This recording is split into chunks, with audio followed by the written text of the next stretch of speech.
আমরা বিরিয়ানিও বানাই না, ভাত রোটও চালাই না, আমরা ঝুরি ভাজা বানাই। তোমরা ঝুরি ভাজা বানাও? হ্যাঁ। আচ্ছা, তো আজকে আমরা চলে এসেছি দুই বোনের ঝুরি ভাজার কারখানায়, তাই তো বোন? হ্যাঁ। তো এই ঝুরি ভাজার কারখানাটা কবে থেকে স্টার্ট করলে, একটু ছোট্ট করে স্টোরিটা যদি শেয়ার করো। 9 বছর আগে। আচ্ছা, কিভাবে শুরু হয়েছিল একটু রেখে নাও, জানি যে তোমাদের কষ্ট হয়ে যাচ্ছে, একটু রেখে নাও। আচ্ছা, আর আপনাদেরকে দেখাতে পাচ্ছি এখানে কিন্তু ঝুরি ভাজা সকাল থেকেই প্যাকিং করতে আরম্ভ করে দিয়েছে এই দিদিরা মাসিরা। আচ্ছা, কিভাবে বোন শুরুটা হলো একটু যদি ছোট্ট করে বলো। আমি একটা বান্ধবীর বাড়িতে যেতাম, ওদের বাড়িতে কারখানা ছিল। আচ্ছা, তো ওদের বাড়ি থেকে আমি মেশিন ঘোরানোটা শিখেছিলাম। আমার মা তো তখন মাঠে কাজ করতো।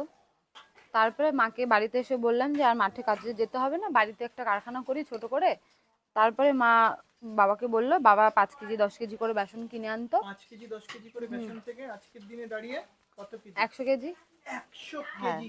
দেখুন বন্ধুরা, এই কিন্তু